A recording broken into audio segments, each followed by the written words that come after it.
I'm Safiel Vonay. I am a poet, a spoken word artist. I am the founder of a huge art movement here in New York City called the NYC Grind.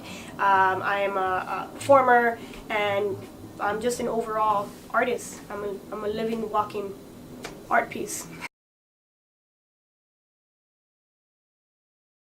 What I think is sexy, mostly as a child, depends because, I'm gay. So if it's like, if you're talking about me being in third grade, I thought sexy was the cute girl on the other side of the classroom. But now, like growing up as transforming into what I am right now, to me, sexy, the people that have found sexy are the people that are most comfortable with themselves. Like they're happy to be in their skin, and they don't give a shit of what they look like. They just do them. They follow their dreams. They're fucking confident as hell. They express themselves beautifully, articulately, elegantly, eloquently. Like they're just not scared of being themselves. To me, that's sexy as fuck.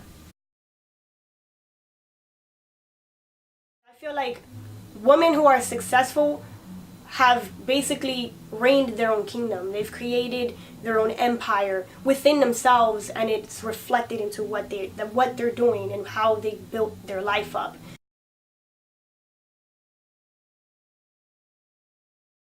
I think that sexy and successful, I don't think they're synonymous, but I do think that they go in with each other. I think that a successful person is sexy because they believe in themselves. Like my definition of sexy is that they love themselves so much that they can provide for themselves, as whatever you want to call what provision is. But yeah, I guess sexy can.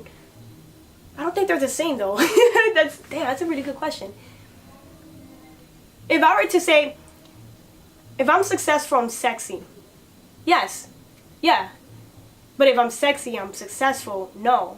Because you could be sexy as in like, but then again, damn, that's a really good question, Charlie. Right. That's pretty mind-fucking. Yeah, because if I'm sexy, I think sexy is similarly, you're confident in yourself.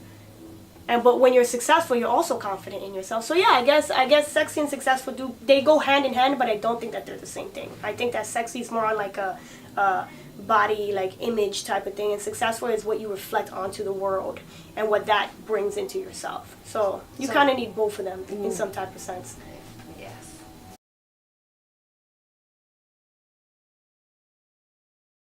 I think that I'm becoming the sexy and successful person I described.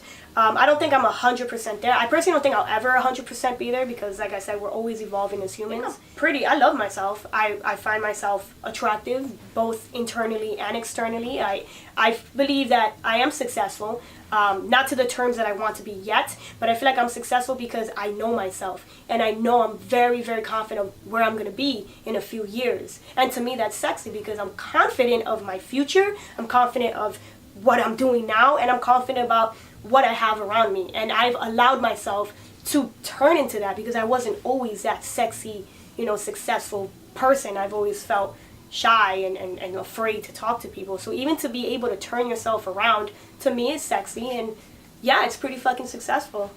I think I'm pretty sexy and successful, yeah. The obstacles between sexy and successful. Obviously there's always obstacles, but I feel like when you start finding out that you're sexy, when you start realizing the confidence within yourself, externally, internally, like you understand yourself as just a whole, as a human, as who you want to be, as who you are, and you're reaching for that success, I think that obstacles aren't that difficult anymore. Like they don't hurt you as in when you weren't sexy, when you didn't believe in yourself, when it was just like, you just, oh yeah, I fucked up. Oh, I hate that. I can't do this. I can't. It's so much easier as a non-sexy person, as a non-confident person, for you to fall down and stay down. But when you start actually combining the two, kind of like yin and yang, when you use both dark and light, you can start seeing that all the gray area around you doesn't really hurt anymore because you understand that you can use both your sexiness and your successfulness to kind of like overcome those obstacles and understand that those obstacles are there for a reason. They're there to teach you how to become even more sexy, or they're there to make you fucking fall down to understand a new lesson that you need to be even sexier on a whole nother level. Or maybe your sexiness is falling down and it's just like, it's easier. It just becomes a lot easier. Obstacles are obviously there to try to break you down. And if you believe in yourself so much, when you get to that point, they're not that hard anymore. Obstacles, you realize them from a mile away, and then you cannot like overcome them. But when you're first starting off, you need to realize that, as I realized, that you're gonna go through all of these fucking obstacles, and they're gonna hurt like shit, and you're gonna feel lonely, and you're gonna feel stupid, and people are gonna make you feel like crap. But it's just that, like, it's just necessary. Yeah, it's necessary. You have to go through that, because if you don't, then you're gonna be sexy, but you're not gonna be successful because you never went through those obstacles. You never learned how to fuck up and then get your ass up. You just learned. You skipped too many steps. There's like a whole progression to sexiness. Yeah. I mean, not all of us are like that, but I think that's beautiful. Obstacles are they suck ass, but they're so useful to being sexy and successful. Both of them together. Yeah.